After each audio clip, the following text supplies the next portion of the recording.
novela, venís a presentar La Bestia, que bueno, sigue un poco la estela de la anterior trilogía por la historia que cuenta, pero incorporáis el género histórico, vais a Madrid, que no es el presente, contadnos un poco. Sí, en La Bestia damos un salto y nos cambiamos de género, nos vamos al thriller histórico y metemos al lector en el Madrid de 1834. Un Madrid así azotado por una epidemia de cólera, una ciudad cercada que separaba a los pobres que vivían en el arrabal de los que tenían más posibilidades, y una ciudad muy convulsa y muy violenta. Y vamos a entrar en esa ciudad de la mano de Lucía, una niña huérfana de 14 años que está buscando a su hermanita que ha desaparecido y que parece haber caído en manos de la Bestia, el título de la novela, que es un asesino en serie que está matando a niñas del arrabal. Haber elegido en una época de pandemia una fecha como esa, donde está la epidemia, azotando la epidemia del cólera, ¿es casual o es que os gustaba ese momento histórico? O... Pues es un poco casual. En realidad nosotros llegamos a 1834, primero al siglo XIX, porque nos apetecía, nos parecía un siglo muy convulso en el que hay mil revueltas y cambios políticos, y nos parecía muy interesante explorarlo. Y lo que nos lleva a 1834 en realidad es la matanza de frailes, que es un hecho que se narra en la novela, que es en un momento dado el pueblo de Madrid se levanta en un ataque de ira contra el clero y mata a 80 frailes en una tarde. Y cuando empezamos a abrir la lupa y a mirar qué estaba pasando en Madrid, por qué se había producido eso, de repente nos encontramos con las guerras carlistas por un lado y con la epidemia de cólera. Fue como, lo llamamos un hallazgo feliz, digamos, porque de repente la realidad de ese Madrid de 1834 estaba hablando mucho sobre la realidad que todos hemos vivido en 2020 con la pandemia de COVID, pero no fue buscado, fue un encuentro en el proceso de creación de la novela.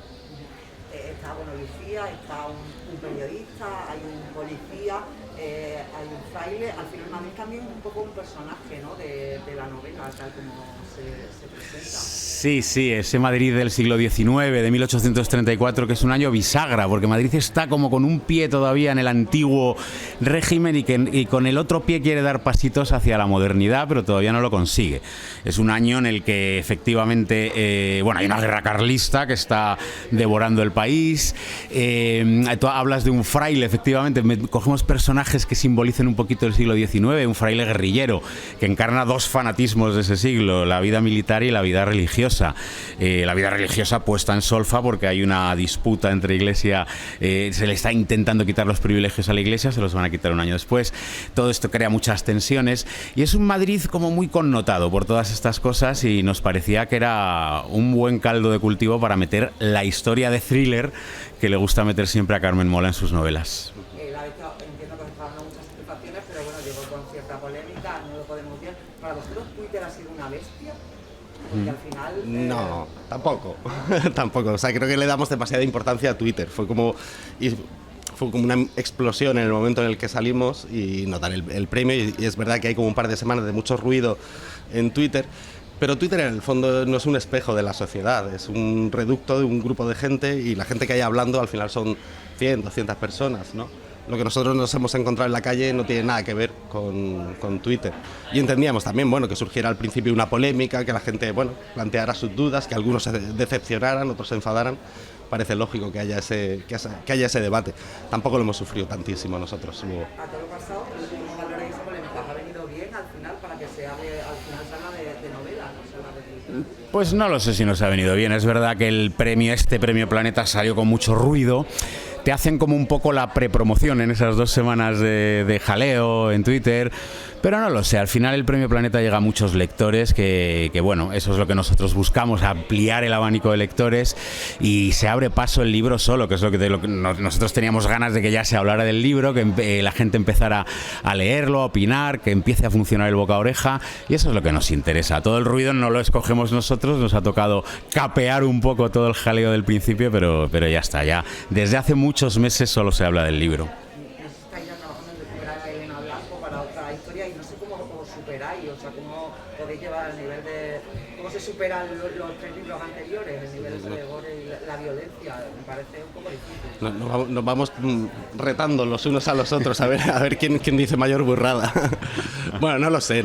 Tampoco es nuestra obsesión el que sea más duro que el libro anterior. Lo que nos apetece es contar una historia que nos importa, ¿no? Y sí, o sea, hemos terminado ya de escribir la 4ª entrega de Elena Blanco, que saldrá finales de septiembre, primeros de octubre, se llama Las Madres. la cuarta entrega, y estábamos muy contentos, la verdad, y con ganas también de volver, que la serie de Elena Blanco se había quedado un momentito aparcada para dar sitio a la bestia, y nos apetecía mucho retomar también a esos personajes. ¿Hay algo de inspiración extremeña en las madres? ¿En alguno de los otros sí lo hemos tenido? Hemos tenido un poquito de Extremadura en La Nena, ahí sí, ahí salía Zafra, y que yo recuerde, y algún pueblito ahí vecino. No, en las madres no hay Extremadura, esta vez... En las madres, pero es mejor para Extremadura, creedme. Sí, es mejor no salir. Es mejor no salir en nuestras novelas. ¿No pensáis meteros en otro género? No sé cómo es que escribir a 6 manos, 3 cabezas pensando, no sé si este es el género más fácil para una cosa así o pensáis probar otro género. Bueno, el policíaco, como es un género que de muchos giros, de muchas sorpresas, es verdad que se presta mejor a la tormenta de ideas entre 3 cabezas, ¿no? La suma de 3 talentos pues multiplica mucho el caudal, ¿no?, narrativo, todo lo que se te va ocurriendo. En una novela más reflexiva yo creo que sería imposible, porque ahí no, las aportaciones son demasiado personales. Pero 3 guionistas saben distinguir perfectamente una buena idea, un buen arranque, un buen clímax, un buen giro, y es más cómodo hacerlo desde el thriller o desde el policíaco. ¿Luego reconocéis en el libro lo que es de cada uno o es imposible reconocerse a uno mismo en un libro escrito por 3?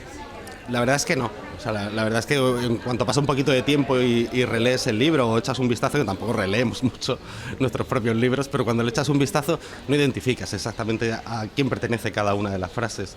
Los 3 trabajamos sobre cada una de las páginas de la novela, están muy reescritas, son novelas muy reescritas, y entonces ahí ya pierdes un poco la perspectiva de qué has escrito tú, Antonio o Jorge, ¿no? Nos parece curioso que hay gente que entra en las novelas como buscando la separación entre autores y en realidad creo que es imposible porque no existe esa separación. ¿Hay alguno que ponga el punto y final? El punto y final lo pone el plazo de entrega. Si no hubiera un plazo de entrega, estaríamos reescribiendo todavía La novia gitana, la primera novela. Por suerte, hay un editor que te dice, ya, hay que entregar, que si no, no llegamos a tiempo. El proyecto, aparte de La novia gitana, ¿hay más proyectos audiovisual de vuestra trilogía? ¿Alguna oferta para llevar a pantalla a La bestia? ¿Todavía es pronto? Es pronto, ¿no?, para decir eso. La Red Púrpura está opcionada, podría salir, pero todavía es pronto para... No se ha concretado, pero está opcionada. Y en La bestia hay interés, pero todavía no se ha concretado nada. Es una novela difícil de llevar al audiovisual porque es muy cara. Es reconstruir una ciudad que ya no existe. Pero bueno, veremos qué pasa. ¿Cómo estás viendo los lectores en estas ferias del libro que ya estamos con vieja normalidad? Sí, bueno, ¿Cómo está siendo la experiencia? Está siendo maravilloso porque nosotros llevábamos 3 años escondidos y no podíamos tener contactos con los lectores. Entonces ahora, pues, 2 tazas llenas, ¿no? Nos hemos ido al otro extremo y está siendo muy bonito recibir así el cariño de los lectores, que te cuenten lo que les ha parecido. Nos lo estamos pasando muy bien y estamos deseando también pasarlo muy bien aquí, en la feria de aquí de Badajoz. Muchas gracias. Pues muchas gracias a vosotros. Gracias.